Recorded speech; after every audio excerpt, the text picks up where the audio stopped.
सच्ची और अच्छी खबर लखनऊ दर्पण न्यूज।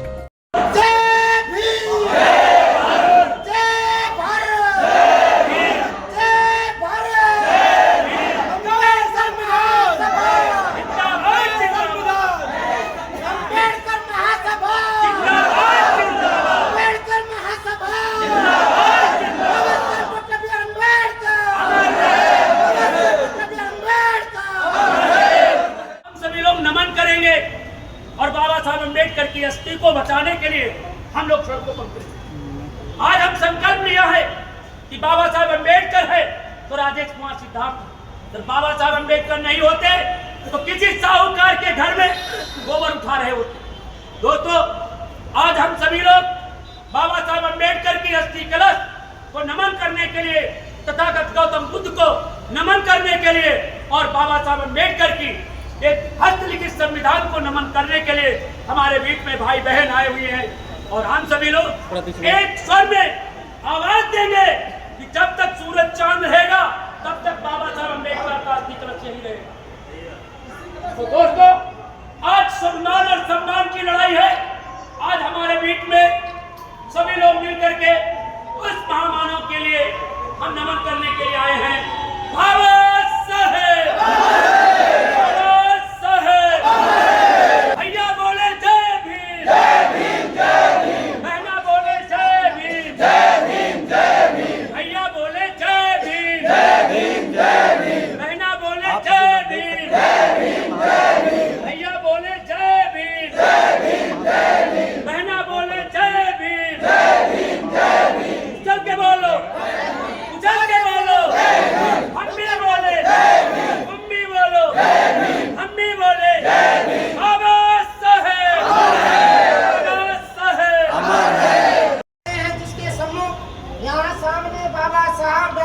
अम्बेडकर जी का अस्थि कलश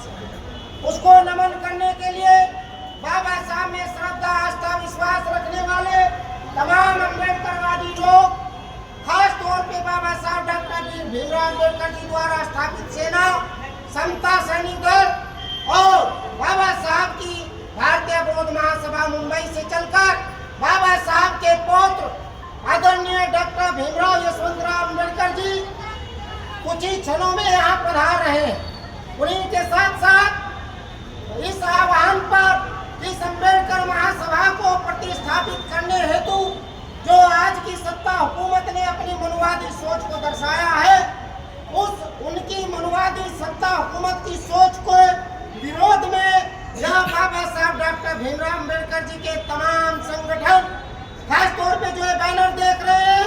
राजेश सिद्धार्थ जी के साथ में सैकड़ों की संख्या में चलकर हमारी महिलाएं मातृ शक्ति, जो कि बाबा साहब डॉक्टर भीमराव अम्बेडकर जी महिलाओं के मुक्तिदाता, किसी जाति के नहीं, जाति महिला, देश की तमाम हिंदू धर्म के, जाति धर्म के, विशेष धर्मों के, जाति धर्म की महिलाओं के सबके मुक्तिदाता बाबा साहब डॉक्टर भीमराव अम्बेडकर जी के अस्थि कलश को नमन करने आए।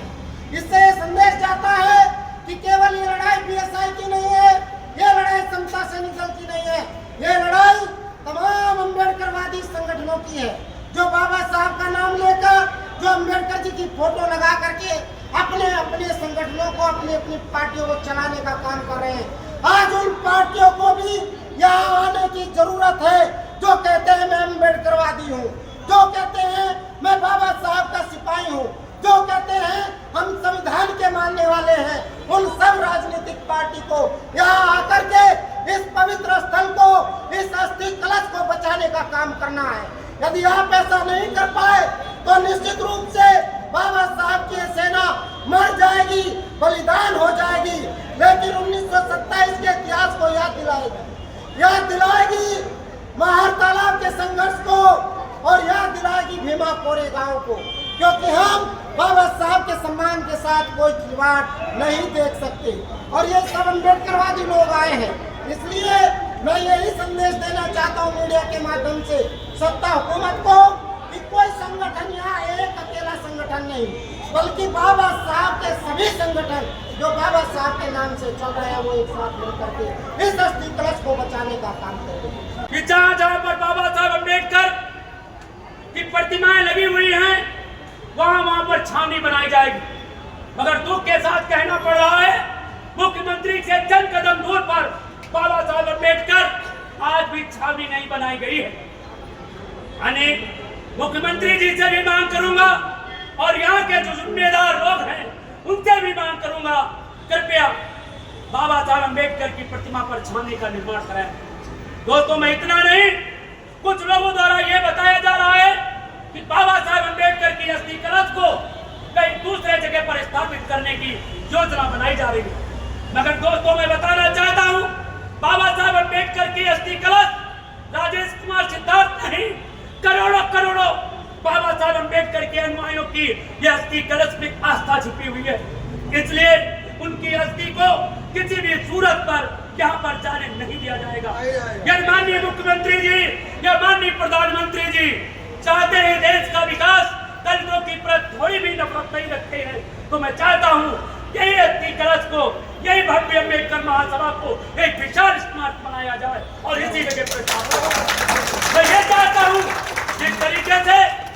बाबा साहब अम्बेडकर की अस्थि कलश को ट्रांसफर नहीं किया जा सकता है, जिस तरीके से एक उदाहरण देना चाहता हूँ, अगर वो राम का मंदिर नहीं स्थापित दूसरे जगह हो सकता है तो बाबा साहब अम्बेडकर का अस्थि कलश दूसरे जगह स्थापित देखना यह है कि कौन गद्दार है और कौन बाबा साहब अम्बेडकर के अस्थि कलश के साथ है और कौन बाबा साहब अम्बेडकर सच्चा अम्बेडकर अनुयायी बनना चाहता है। दोस्तों, मैं कहना चाहता हूँ, ये मुझे जानकर बड़ा दुख हुआ कि कुछ लोगों ने बताया, कल मैंने सोशल मीडिया पर शाम को देखा कि बाबा साहब की अस्थि कलश को कहीं पर लिए जा रहे हैं। हमने सोचा यार, मैं बाबा साहब का ऋणी हूँ, पढ़ा लिख करके मैं बना हूँ, उनके नाम का संगठन चला रहा हूँ, तो मुझे कम से कम वहां पर जाना चाहिए। और 24 घंटा नहीं हुई, हमारे सभी सिपाही आए हैं, एक बार बोलेंगे बाबा साहब। और मैं कहना चाह रहा हूं, अगर ये अस्थि कलश जाएगी तो हमारी ये सेना, जो बाबा साहब अम्बेडकर की सेना है, जो बुद्ध की सेना है, जो अम्बेडकर वादियों की सेना है, इसके ऊपर से वो अस्थि कलश निकलेगी, अन्यथा अस्थि कलश नहीं निकलेगी। मैं माननीय लय महोदय से, उत्तर प्रदेश के मुख्यमंत्री से और यहाँ के गवर्नर साहब से और देश के प्रधानमंत्री से और राष्ट्रपति से और यहाँ के राज्यपाल से लेकर के देश के जिम्मेदार लोगों से मांगना चाहता हूँ कि यहीं पर अस्थि कलश रहना चाहिए। दोस्तों, ये अस्थि कलश तो उठा सकते हो, मगर क्या बाबा साहब अम्बेडकर की अर्धांगिनी द्वारा स्थापित इस बौद्ध वृक्ष को उठा ले जाओगे? क्या वो फिर सविताबाई अम्बेडकर को क्या ला सकते हो? अगर बाबा साहब अम्बेडकर को जीवित कर सकते हो, सविताबाई अम्बेडकर को जीवित कर सकते हो, तो ये अस्थि कलश जाएगी, अन्यथा नहीं जाएंगी। राजेश कुमार सिद्धार्थ के साथ